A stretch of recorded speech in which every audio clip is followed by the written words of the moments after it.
ওৰ জান্নাতে ফিৰদাস পাবো, 1 নম্বৰ জান্নাত পাবো। এই 5টা কাম কোনোবাই কৰিলে তাক মাতি নি পেলাই আল্লাহ জান্নাত দিব।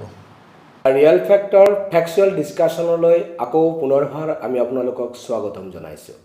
আজি আমি এক অগতানুগতিক বিষয় লৈ আপোনালোকৰ মাজলৈ আহিছোঁ। আজি আমাৰ মাজত আপোনালোকে চাব পাৰিছে একাংশ ইছলাম ধৰ্মৰ কান্ধাৰী বুলি ক'ব লাগিব মাওলানা মুফতি জমিৰ আহমেদ।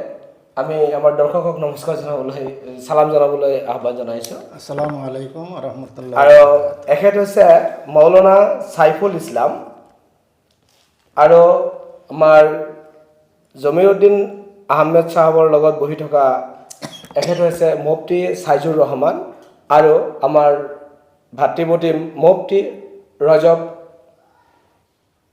আলী নেকি ৰজব আলী।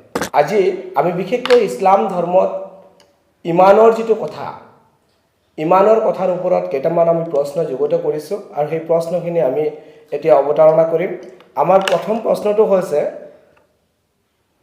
আমাৰ সন্মুখত উপবিষ্ট মুফতি তথা মৌলানাসকললৈ আমাৰ পোনপটীয়া প্ৰশ্নটো হৈছে যে ইছলামত ইমানৰ প্ৰাসংগিকতা নাইবা প্ৰয়োজনীয়তা কিমান আছে? বিসমিল্লাহিৰ ৰহমানিৰ ৰহিম। যি প্ৰশ্নটো কৰা হৈছে অত্যন্ত জৰুৰী এটা প্ৰশ্ন। এনেকুৱা প্ৰশ্ন মানুহে নকৰে। প্ৰয়োজনীয়তা মানে আল্লাহ পাকে তেওঁৰ কিতাবত কৈছে মা খালাকতুল জিন্না ৱাল ইনসা ইল্লা লিয়াবুদুন। মই একমাত্ৰ মানৱ জাতি আৰু জিন্নাত জাতিক সৃষ্টি কৰিছোঁ এবাদতৰ কাৰণে। সেই এবাদতৰ 1 নম্বৰ এবাদতটোই হৈছে ইমান। এইটোৰ কাৰণেই আল্লাহ তাআলা আমাক পৃথিৱীত দিছে। যাৰ ইমান আছে, ইমান আনিছে, সি আল্লাহৰ বন্ধু, আৰু যি ইমান আনা নাই যিজনে, সি আল্লাহৰ শত্ৰু, দুশ্মন। এইখিনি বুজি লওক কিমান প্ৰয়োজনীয়তা ইয়াৰ মাজত আছে। তাৰমানে এই আপোনাৰ মতে ইছলামত যিসকল আল্লাহৰ প্ৰতি ইমান যিটো কয়, ইমান আছে, তেওঁলোক আল্লাহৰ নিকট বন্ধু। নিকট বুলি ক'ব নোৱাৰি। নিকটৱৰ্তী হ'লে আমলৰ লগতো, ইয়াত আমলৰ প্ৰশ্ন কৰা নাই আপোনালোকে, খালি ইমানৰ প্ৰশ্ন কিমান গুৰুত্বপূৰ্ণ। আমলৰ প্ৰশ্নৰ গুৰুত্বটো 2 নম্বৰত, ইমানৰ 1 নম্বৰ। গোটেই পৃথিৱীৰ মানুহ চবৰেই আল্লাহৰ প্ৰতি ইমান আনিব লাগিব। ইছলামে যেনেকৈ ইমানৰ কথা শিক্ষা দিছে, সূত্ৰটো বেলেগ, পাছত কোৱা হ'ব।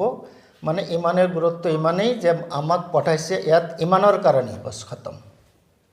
ইমান আনাৰ কাৰণেই পঠাইছে আল্লাহ তাআলাই।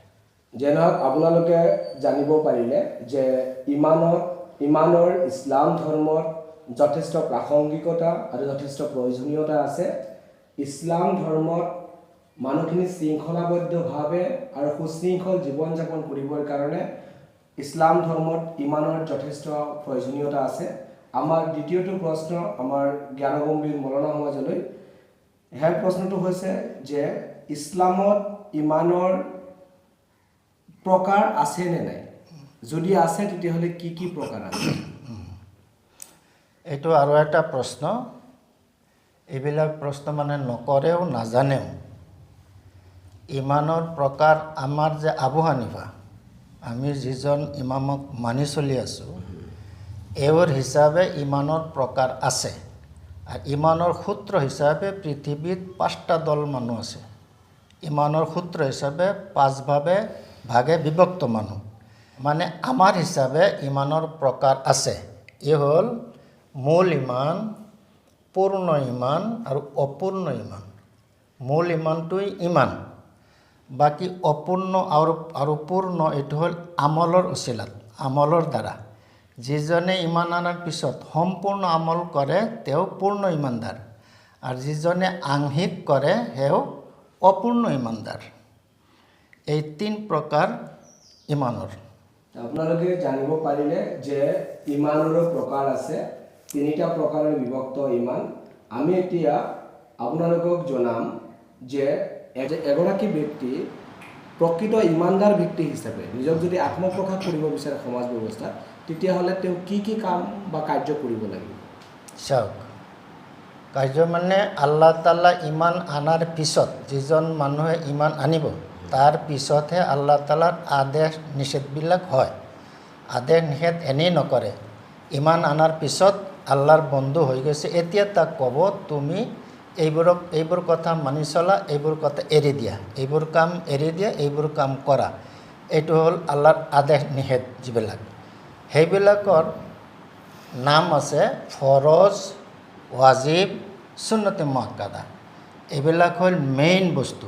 এইখিনি কৰিলে কিয়ামতৰ দিন এইজন মানুহ মানে কোনো হিচাপ নিকাচ আৰু নকৰাকৈ ধৰক যিজনৰ ইমান আছে লগতে এইকেইটা আমল আছে, মানে ফৰজ কৰিব, সম্পূৰ্ণ ফৰজ। কি ফৰজ মই এতিয়া কোৱা নাই, এইটো দীঘল কথা। ৱাজিব যিমান আছে কৰিব আৰু সুন্নতে মুআক্কাদা পালন কৰিব, আৰু নিষেধৰ মাজত হাৰাম আৰু মাকৰুহ তাহৰিম এৰি দিব। এই 5টা কাম কোনোবাই কৰিলে তাক মাতি নি পেলাই আল্লাহ জান্নাত দিব। ইয়াৰ ভিতৰত পৃথিৱীত সকলো মানুহৰ লগত ভাল হিচাপে চলিব পাৰিব এইকেইটাৰ ভিতৰতে। ইয়াৰ বাহিৰে আৰু যিবিলাক মুস্তাহাব কয়, সেই বহুত কাম আছে ইছলামত, সেইবিলাক আমাৰ মানুহে নুবুজে বহুত। কাৰণ কোৰাণটো 30 পাৰাত কোৰাণ, এই 5টা কথাই কোৱা নাই, আৰু বহুত কথা আছে। সেই দীঘলীয়া প্ৰশ্ন দীঘলীয়া উত্তৰ হ'ব। সংক্ষেপে এইখিনি যে আল্লাহ কিয়ামতৰ দিন ইমানৰ পিছত, মৃত্যু হোৱাৰ পিছত আমাক কি সুধিব? এইকেইটা ফৰজ আছিল, কৰিছেনে? কৰিছোঁ। এই ৱাজিবকেইটা কৰিছোঁ। মাকৰুহ সুন্নতে মুআক্কাদা কৰিছেনে? কৰিছোঁ। আৰু হাৰাম মই কৰা নাই, মাকৰুহ তাহৰিম কৰা নাই, যোৱা খালাছ। এই হ'ল কথা। যে নহওক, আমি আৰু এটা অপ্ৰাসংগিক প্ৰশ্নলৈ আহিম। অসমৰ বিভিন্ন অঞ্চলত আপোনালোকে পদক্ষেপ কৰিছে, বিভিন্ন ধৰ্মীয় মেল মিটিং, ধৰ্মসভা আদিত অংশগ্ৰহণ কৰিছে। আপোনালোকৰ ক'ৰবাত অনুভৱ হৈছেনে যে অসমত সবাতোকৈ দুৰ্বল, নিষ্পেষিত আৰু শোষিত, লাঞ্ছিত, বঞ্চিতৰ কথা বাদেই, অসমত সবাতোকৈ দুৰ্বল যদি মানৱ গোষ্ঠী আছে তেতিয়াহ'লে ইছলাম ধৰ্মাৱলম্বী মানৱখিনি চবতকৈ অৰ্থনৈতিকভাৱে, শৈক্ষিকভাৱে, সামাজিকভাৱে সকলো ক্ষেত্ৰত পিছপৰা। এই ক্ষেত্ৰত ইছলামত এই দীক্ষিত মানুহখিনি, অসমৰ মানুহখিনি ইমানৰ ক্ষেত্ৰত তেওঁলোকৰ মজবুতকৰণত গণ্ডগোল আছে নেকি? যে সিমান এটা মজবুত নহয় নেকি? নহয়, এইটো কথা নহয় ইছলামত যে কোনোবাক আৰ্থিক সুবিধা দিব, পাৰ্থিৱ সুবিধা দিব, ইয়াৰ কাৰণে যে ধৰ্ম কবুল কৰিব, এনেকুৱা নহয়। বৰং ইয়াৰ উল্টাহে পোৱা যায়। যিমান ভাল মানুহ হয় আল্লাহৰ ওচৰত, ইমান পৰীক্ষা লয়। ইমান পৰীক্ষা যিমানেই ল'ব তিমানেই কি হ'ব? আৰ্থিক অসুবিধা কম পাব, শাৰীৰিক স্বাস্থ্যৰ হিচাপে বেমাৰ থাকিব, বিভিন্ন হ'ব পাৰে। যিমান ডাঙৰ মানুহ সিমানেই তাৰ পৰীক্ষা বেছি। নবীসকল চবতকৈ ডাঙৰ। নবীসকলৰ হিষ্ট্ৰী চালে দেখিব যে ধন সম্পত্তিৰ কথা নাই। আমি যে পৃথিৱী হিচাপে মানুহ ধনী হৈ আছে, কি হৈ আছে? নাই, ধন সম্পদ এইটো কামাইৰ ওপৰত নিৰ্ভৰ কৰে। যোনে কামাই কৰিব পাৰিব, ধনী গৰীব এইটো হিন্দু মুছলমান খ্ৰীষ্টানৰ কথা নাই। যাৰ কৰ্মৰ ওপৰত এটা নিৰ্ভৰ কৰে, তা কৰ্ম কৰিলেও কোনোবাই নাপায়, বহুত মেহনত কৰে, নাপায়। গতিকে আমাৰ মানুহে শিক্ষা কম, দুয়োটা চাইডে আমাৰ মানুহৰ কৰ্তব্য হ'ল ধৰ্মীয় শিক্ষা 1 নম্বৰ। যিহেতু আমি মুছলমান, ইমান ডাঙৰ কিতাপ কোৰাণ, ইয়াৰ পিছত পাৰ্থিৱ শিক্ষা, দুইটা ল'লে আমাৰ মানুহ ডেভেলপ হ'ব। কিন্তু পাৰ্থিৱ শিক্ষাত গ'লে মই চৰ্ত সাপেক্ষে কথা কওঁ, ধৰ্মচ্যুত কৰি পাৰ্থিৱ শিক্ষা ল'ব নোৱাৰে। তাৰমানে আপুনি কোৱা মতে আধ্যাত্মিক শিক্ষাৰ, অন্যান্য শিক্ষাৰ লগতে আধ্যাত্মিক শিক্ষাত মানুহৰ নিত্য প্ৰয়োজন। মানে মানুহে শৃংখলাবদ্ধ জীৱন যাপন কৰিবৰ কাৰণে নিশ্চিতভাৱে ধৰ্মীয় শিক্ষাৰ প্ৰয়োজন আছে, আমিও স্বীকাৰ কৰোঁ। আমি মুফতি জমিৰুদ্দিন আহমেদ ডাঙৰীয়াক আমি প্ৰশ্নৰ উত্তৰটো দিবলৈ অনুৰোধ জনাইছোঁ যে ইছলামত ইমান কেইটা বস্তুৰ দ্বাৰা গঠিত? ইমান যে আমি কৰোঁ, মুছলমানসকলে ইমান বোলা এটা শব্দ কওঁ, ইমান আৰবী শব্দ, ইয়াৰ অৰ্থ হ'ল বিশ্বাস। এই ইমানটো, বিশ্বাসটো, ইমানদাৰ হয় যে মানুহ, ইমানদাৰ হয় যে এইটো কেইটা বস্তুৰ দ্বাৰা হয়, এটা ভাল কুৱেশ্যন। মানুহে নাজানে। কাৰণ অজুৰ কথা সুধিলে কওকচোন, অজুৰ ফৰজ কেইটা? চবেই কৈ দিব পাৰে, 4টা ফৰজ। যদি অজু কেইটা দি বনে, সেইটো কৈ দিব, 4টা দি বনে। কিন্তু ইমান কেইটা বস্তু দি বনে এইটো সুধিলে ক'ব নোৱাৰে সাধাৰণতে। এইটো বৰ দুখৰ কথা। মনত ৰাখিব, ইমান কৈছোঁ 3টা: মূল ইমান, পূৰ্ণ ইমান আৰু অপূৰ্ণ ইমান। মূল ইমান এটা বস্তুৰ দ্বাৰা গঠিত, সেইটো হ'ল অন্তৰ। অন্তৰৰ দ্বাৰা বিশ্বাস কৰিব আল্লাহ, আল্লাহ ৰচুলক, কোৰাণ হাদিছক, আৰু অন্তৰৰ দ্বাৰা এই ধৰ্মটো মানি ল'ব লাগিব। ইয়াত মুখৰ কথা নাই, কলমা পঢ়াৰ কথা নাই, মূল ইমানত অন্য একো নাই, খালি অন্তৰৰ কাম।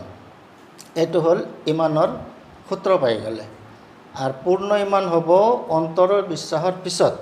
এই যে 5টা কাম মই ক'লোঁ অলপ আগত, এই 5টা কাম যিজনে কৰে সেইজন হ'ল পূৰ্ণ ইমানদাৰ। আৰু যিজনে এই 5টা কাম নকৰে, কম কৰে বা অলপ চলপ কৰে, সেইজন হ'ল অপূৰ্ণ ইমানদাৰ। আৰু যাৰ কোনো আমল নাই, মাত্ৰ ইমান আনিছে, লগে লগে মৰি গৈছে, সি নেকো কৰিব পৰা নাই, গুনাও কৰিব পৰা নাই, এই মানুহজন হ'ল মূল ইমানদাৰ। তেতিয়া আমি কি বুজিলোঁ যে মূল ইমান এটা বস্তুৰ দ্বাৰা হয়। আৰু পূৰ্ণ ইমান হ'লে কেইটা লাগে? বিশ্বাসটো লাগিব, মুখৰ দ্বাৰা কলমা পঢ়িব লাগিব, আৰু এই 5টা আমল কৰিব। 3টা বস্তুৰ দ্বাৰা পূৰ্ণ ইমানটো হয়। মূল ইমানদাৰ হ'লে এটাৰ দ্বাৰাই হয়, আৰু অপূৰ্ণ 3টা লাগে, যিকোনো দুটা মানে এটা হ'ল বিশ্বাস, এইটো লাগিবই, ইয়াৰ পিছত যিকোনো আমল। কাৰণ ইমান হ'ব লাগিলে বিশ্বাসটো এইটো ফৰজ, এইটো আৰু কোনো কথাই নাই। ইয়াৰ আমলৰ ভিতৰত যিকোনো এটা কৰিলে হয়। ইমান আনিছে, লগতে মনে মনে ইমান আনিছে, লগতে কলমাটো পঢ়ি দিলে, এইজন মানুহ 2 নম্বৰ মানে অপূৰ্ণ ইমানদাৰ হৈ গ'ল। পূৰ্ণ কৰিব পৰা নাই, আৰু কাম আছে, সেইবিলাক কৰিলেহে পূৰ্ণ হ'ব। এই 3টা ভাগত ইমান কেইটা বস্তু দি গঠন হয়? উত্তৰ হৈছে মূল ইমান এটাৰ দ্বাৰা গঠন হয়, পূৰ্ণ ইমান 3টা বস্তুৰ দ্বাৰা গঠন হয়, আৰু অপূৰ্ণ ইমান 2টা বস্তুৰ দ্বাৰা গঠন হয়। আজান ফকীৰে যিবোৰ জিকিৰ লিখিছে, সেই জিকিৰবোৰতো বাৰ ইমান নামৰ শব্দটো ব্যৱহাৰ কৰিছে।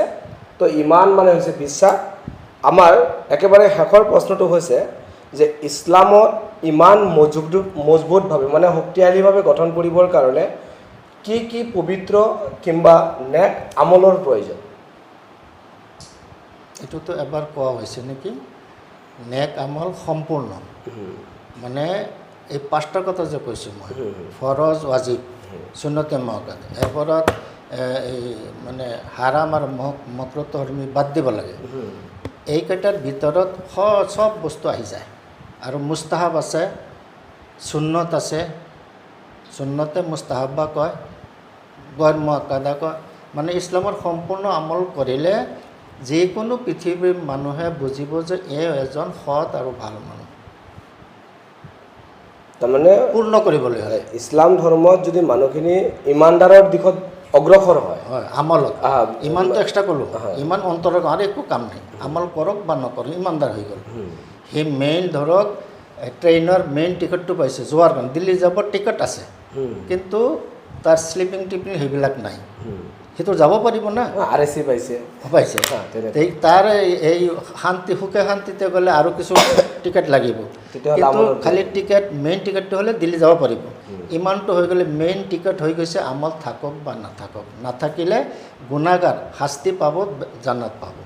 আৰু বাকী সম্পূৰ্ণ আমল কৰিলে আল্লাহৰ ওচৰতো ভাল, পৃথিৱীৰ চব মানুহে তাক ভাল পাব, বেয়া নাপাব। বেয়া আমাৰ কিয় পায়? আমল নকৰোঁ কাৰণেই বেয়া পায়। আমি দাবী কৰোঁ, দাবী হিচাপে আমাৰ আমল নাই, যাৰ কাৰণে বৰ্তমান সমাজত আমাৰ কাৰণে অমুছলিম মানুহবিলাকে ইছলাম ধৰ্মক বেয়া পাই আছে, আমাৰ আমল নাথাকাৰ কাৰণে।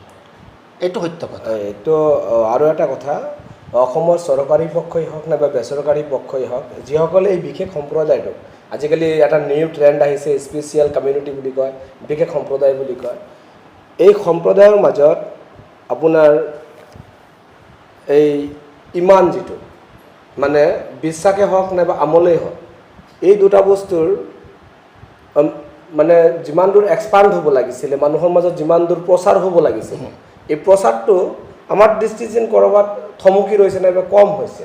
এইটো কেনেকৈ আগবঢ়াব পাৰি? কেনেকৈ? এইটো ধৰক আৰৱ হওক, যিবিলাক ইছলামী ৰাষ্ট্ৰ, সিহঁতে নিজে চৰকাৰে দায়িত্ব লৈ কাম কৰি আছে। আৰু আমাৰ ইয়াত অভাৱ আছে। আমাৰ ফাৰ্ষ্ট যিটো প্ৰাথমিক শিক্ষা, চুবাহী মক্তব যিটো কয়, এইটোত মানে একেবাৰে লিখা পঢ়া কমজোৰ হৈ আছে। আৰু কমজোৰ শিক্ষকো কমজোৰ শিক্ষক লোৱা হয়, যিসকলে বেছি কিছু নাজানে। সেইকাৰণে আমি পিছ পৰি আছোঁ। লগত যিবিলাকে ওৱাজ কৰে, সেইবিলাকেও মানে খালি ওৱাজেই জানে, বাকী কিছু একো নাজানে বহুতে। সেইবিলাক মানুহে ওৱাজ কৰাৰ কাৰণে মাতে, যিসকলৰ ইছলামৰ মানে পাণ্ডিত্য লাভ নাই।